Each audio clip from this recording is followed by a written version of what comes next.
اچھا نہیں رہے گا۔ میں نہیں چاہتا ہوں کہ بانو جودہ کو ناراض کر کے ان سے سوالات کروں کہ جودہ خاتون ہمیں اپنا ہمراز اور وفادار سمجھنے لگیں گی۔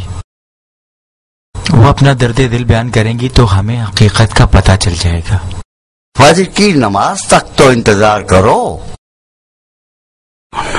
ہاں بہت خوب، چارہ نہیں ہے، صبر کرتا ہوں۔ بس مختار ثقفی آپ ہیں؟ جی محترمہ، مجھے فخر ہے کہ اندر آنے اور ملاقات کا شرف حاصل ہوا۔ مدائن کے کچھ سفید میں خوش آمدید۔ خوش آمدید؟ ہمارے آنے پر لوگوں کو ذرا برابر بھی خوشی نہیں ہے۔ لوگوں کی خوشی بہت قیمتی ہے۔ آخری مرتبہ جب امام مجتبیٰ کی زیارت ہوئی تو میں نے کہا، خوش آمدید سبط پیغمبر، خوش رہیں۔ امام مجتبیٰ مسکرائے اور فرمایا، تمہاری غیرت نے قبول کر لیا کہ فریب دینے کی آرزو رکھتی ہو۔ یہ اشارہ بڑا عجیب ہے۔ اس اشارے سے مجھے فزت برب الکعبہ کا جملہ یاد آ گیا، جس کی نظر کائنات کی ہر شے پر ہو، ظاہری چیزیں اس کے آگے بہت حقیر ہیں۔ آسمانی فرشتے کہاں اور زمین کے حقیر اور نادار لوگ کہاں؟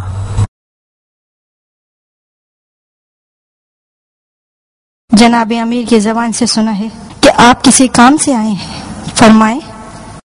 یہ توفیق زبردستی دی گئی ہے تاکہ اس سے شہر مدائن کا امن اور امام کی حفاظت مجھ ناچیز کے ذریعے آپ کو سر انجام کس نے دی جائے۔ اس کام پر مجبور کیا ہے؟ میرے چچا نے، امیر شہر نے۔ جب امام کو زخمی حالت میں لایا گیا تو امیر نے مجھے بلا کر حکم دیا کہ قابل اعتماد لوگوں نے بے وفائی کی ہے۔ میں لبیک کہنے پر مجبور ہوا۔ جو شخص زبردستی کسی کام پر لگایا جائے وہ اس کی حفاظت نہیں کر سکتا، اور جو مجبور ہو کر خدمت کرے ممکن ہے کہ وہ امور کی انجام دہی میں غلطی کرے۔ فرزند رسول کی جان کی حفاظت ایسے لوگوں کے ذمے نہیں ہے جو ذوق و شوق کے ساتھ اپنی جان کا خدا سے معاملہ کریں۔ بہت ہی گہری گفتگو فرماتی ہیں محترمہ۔ میرے انکار کی وجہ اپنے دل کے شیطان کا خوف ہے۔ نہیں چاہتا ہوں کہ میرا نام بھی ان لوگوں کی فہرست میں شمار ہو جو بڑے ذوق و شوق سے آتے ہیں کہ اپنی جان خدا والوں کے حوالے کر سکیں، اور اس طرح شیطان کے جال میں پھنس جاتے ہیں۔ اس کام کی انجام دہی سے پہلے آپ کی کیا مصروفیات تھی؟ زراعت کرتا تھا محترمہ۔ جنگ صفین کے بعد کوفے سے مدائن آ گیا اور زراعت کرنے میں لگ گیا۔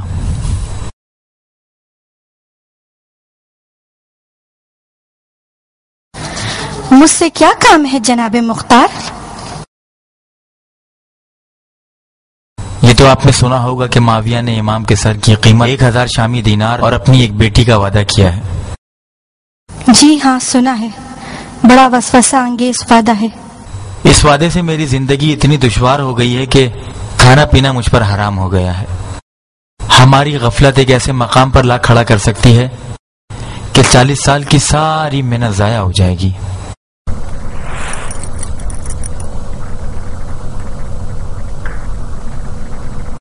بانو کا ارادہ مدائن میں قیام فرمانے کا ہے، لہٰذا آپ سے میری درخواست ہے کہ اس مسئلے میں ہماری مدد فرمائیں۔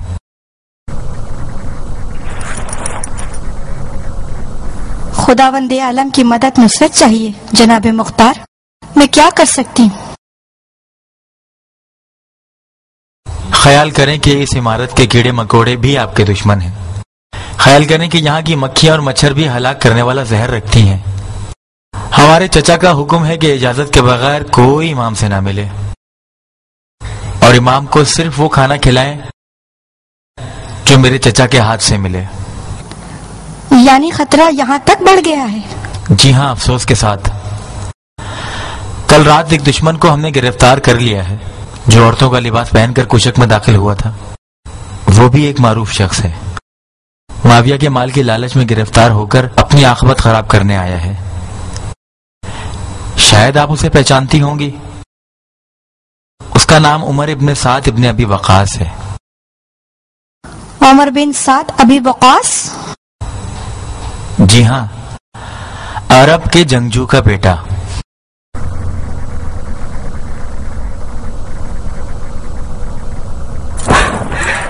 لعنت ہو اس دنیا کی ہوس پرستی پر جو شرافت و مردانگی کی تذلیل کرتی ہے۔ میں سوچتی تھی کہ عرب دین کو تو بیچیں گے مگر غیرت و جہالت کے غرور کو نہیں بیچیں گے۔ بڑی عجیب بات ہے، میں نے سب کچھ اب تک صبر و توکل پر چھوڑا ہے، لیکن اس خبر سے آپ نے مجھے ہراساں کر دیا۔ امام حسن کے پاس صرف ایک راستہ رہ گیا ہے، خلافت کے عہدے کو معاویہ کے حوالے کر دیا جائے۔ بی بی کیا کرنا چاہتی ہیں؟ امام سے بات کرنا چاہتی ہوں، امام سے گزارش کروں گی کہ صلح کو قبول کریں۔ معاویہ قریش کے کافروں سے کم نہیں ہے۔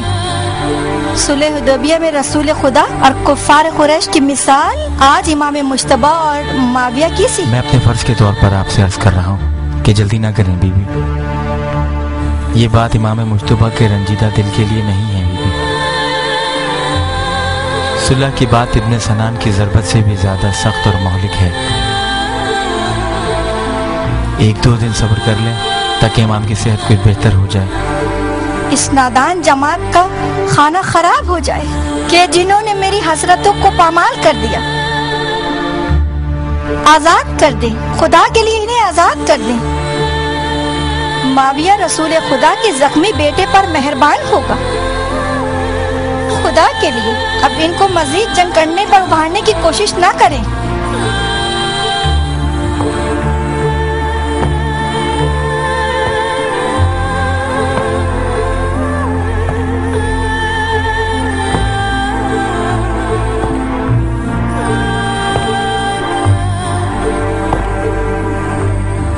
بہت جلد پہنچنے کی کوشش کریں، جیسے ہوا پر سفر کر رہے ہو۔ کم سے کم سوئیں اور زیادہ سے زیادہ کام کریں، زیادہ وقت نہیں ہے۔ تم جلدی سے اہواز اور تم دونوں جلد عراق کی طرف چلے جاؤ، بغیر جواب کے نہیں آنا۔ یاد رہے سب کو، اس کام کے حوالے سے کسی کو بھی خبر نہیں ہونی چاہیے، یہاں تک کہ تمہارے اپنے خاندان کو بھی۔ خدا تمہاری مدد کرے۔ گیان پہلوان،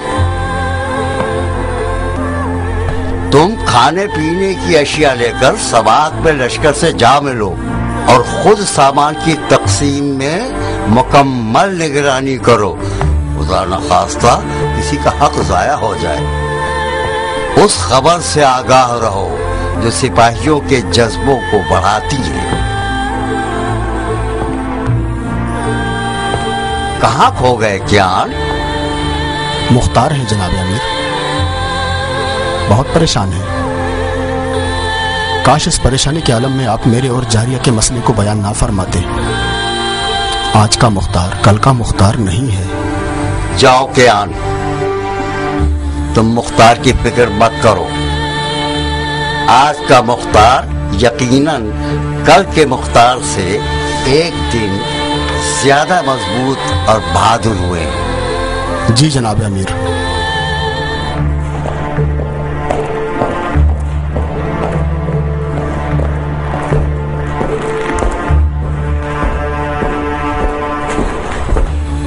بی بی جودہ سے ملے مختار، کیا محسوس کیا بیٹے؟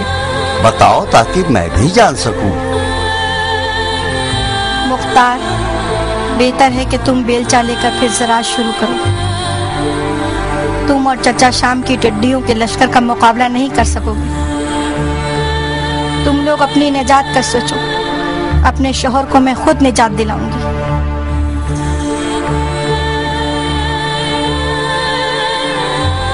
چچا جان،